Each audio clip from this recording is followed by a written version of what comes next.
रावण की आपको 10 विशेषताएं बताते हैं। कितनी? 10। सुनिए। विशेषता नंबर 1, रावण परम शिव भक्त था। शंकर जी का भक्त और तो आपने बहुत देखे होंगे, रावण जैसा नहीं। आपने बिल्वपत्र चढ़ाते हुए बहुत भक्त देखे होंगे, अक्षत चढ़ाते हुए बहुत भक्त देखे होंगे, दुग्धाभिषेक, रुद्राभिषेक, जलाभिषेक, घृताभिषेक, इक्षुदशाभिषेक आदि आदि आदि आदि करते हुए बहुत शिव भक्त देखे होंगे। पर हमारा रावण अपने सिर से अभिषेक करता था, मेरे महादेव का सिर काट करके चढ़ा देता था। रावण की पहली विशेषता है परम शिव भक्त। रावण की दूसरी विशेषता, विद्वान, बहुत विद्वान था। 6 शास्त्र 4 वेद का क्या था। कोई हमसे पूछ रहा था कि रावण के 10 सिर थे क्या? हमने कहा कभी देखा तो नहीं है, मिलेगा तो बताएंगे। लेकिन एक जगह किसी शास्त्र ने तर्क किया है कि रावण के 10 सिर, 6 शास्त्र 4 वेद का ज्ञान ही 10 सिर है। हाँ, लेकिन कई जगह दशग्रीव कहा गया, तो दशग्रीव का मतलब होता 10 गर्दन, और रही होगी खबर नहीं। अपन को कौन सा शादी का संबंध लेके जाना है, रहने दो। रावण की दूसरी विशेषता थी कि वो विद्वान था। रावण की तीसरी विशेषता, रावण बलवान योद्धा भी था। चलत दशानन डोलत अवनी, जब रावण चलता था भैया पृथ्वी डोलती थी, पृथ्वी कांप जाती थी, देवता अपनो अपनो स्थान छोड़कर भाग जाते कि भाई साहब आ गए। रावण इतना बलवान था। रावण की चौथी विशेषता बहुत प्यारी थी, वो थी विशाल परिवार और सब एकत्रित। हाँ, 1 लख पूत 1.25 लख नाती, दिया धरहिना रावण बाती। रावण के 1 लाख पुत्र थे, 1.25 लख नाती थे, लेकिन सब इकट्ठे रहते। आज के जमाने में 2 लड़का वारे हो जाएं तो एक पूरब में रात, एक पश्चिम में रात। पूछो लड़का कहाँ है? बोले एक भोपाल में, एक इंदौर में। मताई बाप अकेले दर्शन डरे। बोलो सीताराम। तो ये बड़ी विशेषता थी कि पूरे परिवार को वो एकत्रित रखता था। एकत्रित परिवार बड़ा होना बड़ी बात नहीं है, 8-10 ब्याह कर लो, खूब लंबी क्रिकेट टीम बन जाए, लेकिन एकत्रित रखना बड़ा कठिन है। रावण के पास वो खूबी थी, रावण सबको इकट्ठा रखता था। हाँ, तो रावण के अंदर जो खूबी थी वो एकता करने की बड़ी प्यारी थी। ये रावण की चौथी सबसे बड़ी विशेषता थी कि पूरे परिवार को वो एकत्रित रखे था। 5वीं देखना विशेषता रावण की। रावण की 5वीं विशेषता है कुशल आचार्य था रावण, योग्य आचार्य। योग्य आचार्य रामेश्वरम में जब भगवान राम जी ने शिव जी की स्थापना की और करनी चाहिए, तब एक मीटिंग बैठाई और बैठक में निर्णय लिया कि शिव जी की स्थापना तो करनी है, परंतु आचार्य कौन होगा। तो जामवंत जी ने कहा इस समय सबसे बड़ा योग्य आचार्य केवल एक ही है, वो है रावण। और उस वक्त जानकी जी का हरण हो चुका था, राम जी को लंका जाना था, और राम जी रामेश्वरम में शिव जी की स्थापना क्यों कर रहे हैं? लंका पर विजय प्राप्ति के लिए। किस लिए कर रहे हैं? लंका पर विजय प्राप्ति के लिए। अब रावण ही केवल आचार्य है। अब बताओ, कोई तुम्हारे लिए पूजा करवा रहा हो, तुम पूजा करने चले जाओगे? तुम्हारे मारने के लिए कोई पूजा करवाए और तुम उसमें पुरोहित बन जाओ? ऐसा हो सकता है क्या? स्वप्न में नहीं। लेकिन राम जी ने कहा कोई बात नहीं, जाना तो चाहिए। जामवंत जी को भेजा, जाओ जाकर के निवेदन करो आचार्य से, अगर आ जाए तो बहुत अच्छा है। जामवंत जी रावण के दरबार में गए, हमने एक जगह पढ़ा। तो जामवंत जी ने कहा, हे आचार्य रावण, हम जो अयोध्या के राजा महाराज दशरथ हैं, उनके पुत्र जो श्री राम हैं, उनके मंत्री हैं। जामवंत मंत्री अति बूढ़ा, हम उनके मंत्री हैं, एक निवेदन करने आए हैं। तो रावण ने कहा, अच्छा अच्छा, वही राम जिनकी पत्नी का हरण हम कर लाए हैं। जामवंत जी बोले हाँ हाँ वही राम, जी जी जी वही राम, बोलो क्या बात है। रावण के दरबार वालों को लगा कि शायद संधि पत्र लेकर के आए हैं, समझौता का पत्र लेकर के आए होंगे।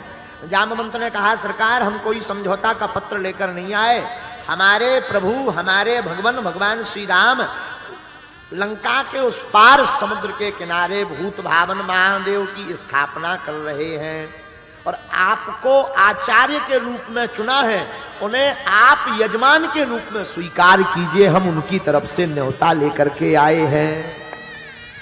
ले रावण ने भी सोचा, हमने सुना है रावण ने भी सोचा कि ऐसा आचार्य नहीं मिलना है और ऐसा शिष्य नहीं मिलना। रावण शिव जी का परम भक्त था तो शंकर जी की बात सुनकर के ना नहीं कहा, हाँ कह दिया। बोले जाओ हमारे चेला राम से कह देना आचार्य तैयार है। और जब जामवंत जी जाने लगे तो रावण ने पूछा रुको, हमारे यजमान के पास पूजा की सब कुछ सामग्री है कि नहीं, क्योंकि आचार्य का धर्म है यजमान के पास अगर पूजा की सामग्री ना हो तो आचार्य को व्यवस्था करनी चाहिए, ये कर्म कांड का नियम है, तो कोई कमी तो नहीं है। अब देखना जरा शब्द शैली, जामवंत जी की शब्द शैली। जामवंत जी कहते हैं सरकार, हे राजा रावण, हे आचार्य रावण, हमारे भगवान राम के पास भगवान भूत भावन की स्थापना की संपूर्ण सामग्री है, लेकिन उनकी नारी पत्नी का कोई लंका का राजा रावण है वो हरण करके ले गया। शब्द शैली देखना, अभी तक आचार्य नहीं थे रावण, इसलिए उसी पर निशाना किया, पर अब आचार्य बन गए हैं तो रावण लंका का राजा अलग हो गया, आचार्य रावण अलग हो गया। कोई लंका का राजा है जिसका नाम रावण है, वो हमारे नाथ हमारे भगवान राम की पत्नी का हरण करके ले गया। पता है रावण ने क्या जवाब दिया? बोले आप जाकर के हमारे चेला से कह देना चिंता ना करें, हम व्यवस्था करके आएंगे। ये जवाब था रावण का। इतना विनम्र था रावण, इतना कुशल आचार्य था रावण। और हमने सुना, ये कथा सुनकर के शायद तुम्हारे रोंगटे खड़े हो जाएं, गौर से सुनना। हमने पहले दिन ही इंदौर में कहा था कथा ऐसी होगी हनुमान जी की प्रेरणा से, आप भी कहोगे कि क्या बात है। रावण, हमने सुना है कि रावण जब आचार्यत्व रूप स्वीकार करता है, मुहूर्त निकालता है, तो जानकी के पास जाता है। जानकी से कहता है सीता, तुम्हारे पति राम उस समुद्र के उस पार लंका का जो राजा रावण है उसके ऊपर विजय प्राप्ति के लिए शंकर जी की स्थापना करना चाहते हो। मैं आचार्य बना हूं, उनकी पत्नी नहीं है। एक काम करो, तुम कुछ क्षण के लिए मेरे साथ चलो, वहां पूजन करवा करके वापस आ जाना, फिर मैं राजा रावण को सौंप दूंगा। और हमने सुना रावण अपने पुष्पक विमान पर बैठा करके जानकी जी को उस पार लेकर गया तो भगवान राम ने रावण की अगवानी की, क्योंकि आचार्य थे। तो राम जी ने प्रणाम किया रावण को और प्रणाम करके कहा आइए भगवान आचार्य पधारिए, श्रेष्ठ पधारिए।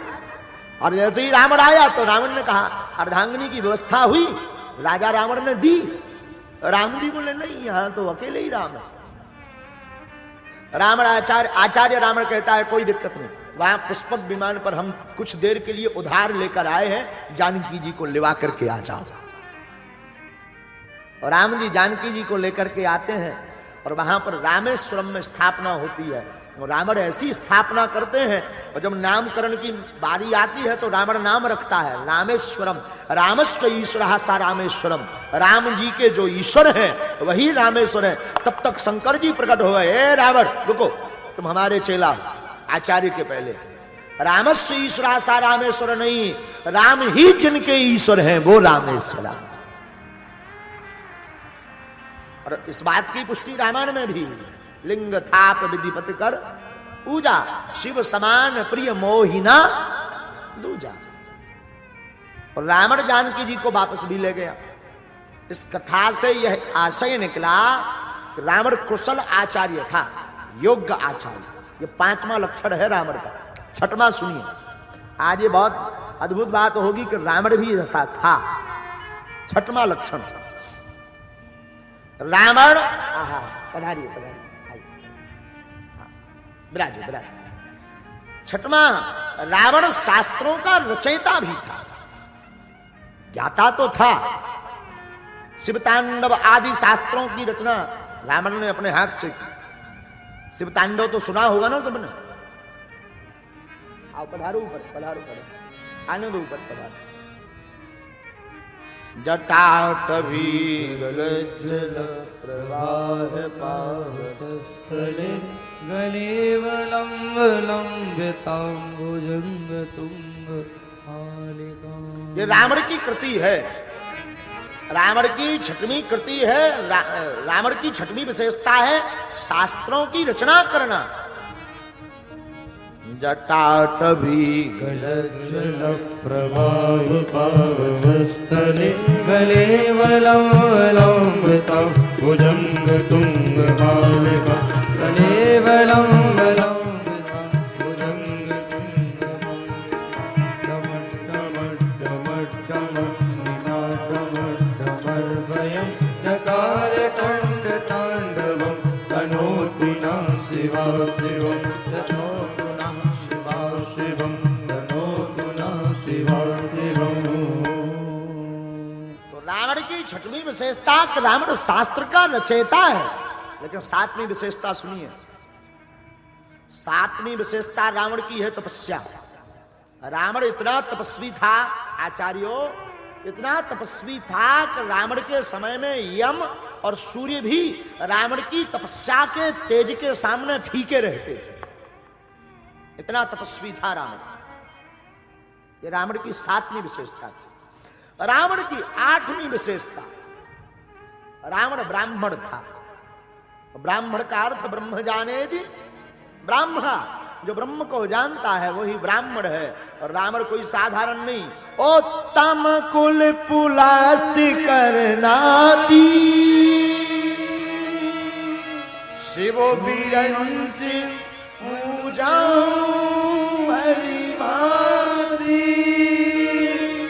रावण उत्तम कुल से था। पुलस्त ऋषि का नाती था रावण। रावण के पिता का नाम था विश्वश्रवा, मां का नाम कैकसी। रावण उत्तम कुल में जन्म लिया। और एक जगह तो हमने पढ़ा रावण के बारे में कि रावण त्रिकाल संध्या भी करता था। त्रिकाल संध्या, क्योंकि भूत भविष्य वर्तमान, जब तक आप भूत भविष्य वर्तमान त्रिकालज्ञ बनना चाहते हो, भूत भविष्य वर्तमान जानना चाहते हो, तो जब तक आप तीनों कालों की संध्या, प्रातः मध्य सायं की संध्या नहीं करोगे, तब तक आप त्रिकालज्ञ नहीं बन पाओगे। और रावण अगर त्रिकालज्ञ है तो त्रिकाल संध्या के कारण ही त्रिकालज्ञ। ऐसा ब्राह्मण था रावण। ये आप आज की कथा आप कोई जातिवाद पर नहीं ले जाना। अगर हम जातीयवादी होते तो राम की पूजा ना करते। भगवान राम क्षत्रिय हैं, हम रावण की पूजा करते। लेकिन आराध्य तो हमारे राम ही है। विशेषता जरूर रामायण में रावण में है, पर आराध्य राम है। तो रावण की आठवीं विशेषता कि उसका कुल उत्तम था। नौवीं विशेषता सुनिए, रावण की सबसे बड़ी विशेषता नौवीं थी अमरत्व। उसने ब्रह्मा से वरदान प्राप्त करके अमरत्व प्राप्त किया था। और अमरत्व को पाकर रावण ने जो अमर रस है उसे अपनी नाभि में छिपा रखा था।